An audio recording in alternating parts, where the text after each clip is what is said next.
ദൈവഹിതം എന്താണ്, നല്ലതെന്താ, പരിപൂർണമായതെന്താ, ദൈവത്തിന് പ്രീതികരമായതെന്താ, ഇന്ന് നമുക്കൊക്കെ തിരിച്ചറിയാൻ പറ്റുന്നുണ്ടോ? നമ്മൾ തിരിച്ചറിയണതിൻ്റെ കുറേയും കൂടി താഴെയാണ് നമ്മുടെ മക്കളും തിരിച്ചറിയണത്, അല്ലേ? നമ്മൾ പകുതി തിരിച്ചറിയുന്നുണ്ടെങ്കിൽ നമ്മുടെ മക്കൾ 1% തിരിച്ചറിയും.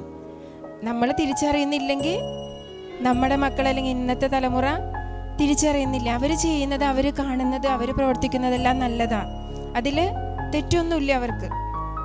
എല്ലാവരും ഇങ്ങനെ പോകണു, അപ്പം ഞാനും അങ്ങനെ പോയി, അതിലെന്താ കുഴപ്പം, അല്ലേ? അങ്ങനെയല്ലേ നമ്മുടെ പോലും ചിന്ത അങ്ങനെ, നമ്മുടെ ഇനി വരാനുള്ള തലമുറയുടെ മുഴുവൻ ചിന്ത അങ്ങനെ. അതുകൊണ്ട് തന്നെ ഇന്നത്തെ തലമുറയോട് ഒരു കാര്യം നമുക്ക് പറയാൻ പറ്റില്ല.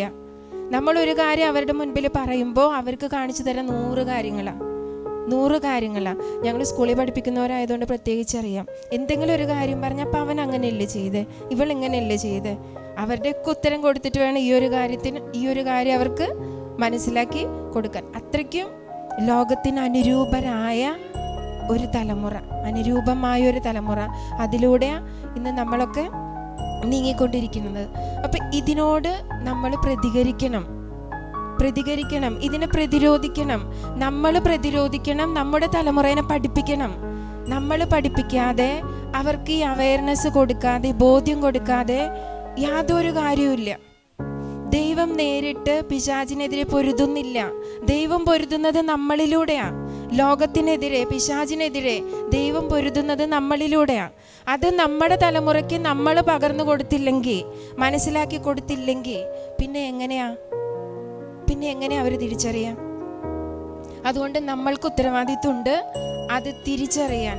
ഇത് തിരിച്ചറിയാൻ തമ്പുരാൻ്റെ ആയുധങ്ങളാണ്, തമ്പുരാൻ്റെ വചനമാകുന്ന ആയുധമാണ് നമ്മൾ എടുക്കേണ്ടത്. ഇനി ഇത് പറയുമ്പോൾ ഞാനൊരു കാര്യം പറയാം. നമ്മുടെ കുടുംബത്തിൽ, നമ്മുടെ തലമുറയിലൊക്കെ നമ്മുടെ മക്കളെ പരിശോധിച്ചാൽ മതി.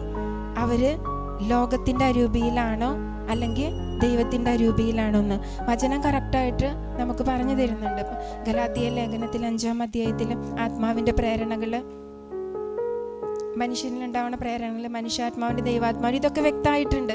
ഇതൊക്കെ വചനത്തിലുണ്ട്. പക്ഷേ അതൊന്നും ഇന്ന് നമുക്ക് പറഞ്ഞു കൊടുക്കാൻ നമുക്കറിയൂല, അല്ലെങ്കിൽ നമ്മൾ മനസ്സിലാക്കണില്ല, നമ്മുടെ മക്കൾക്കത് കിട്ടുന്നില്ല.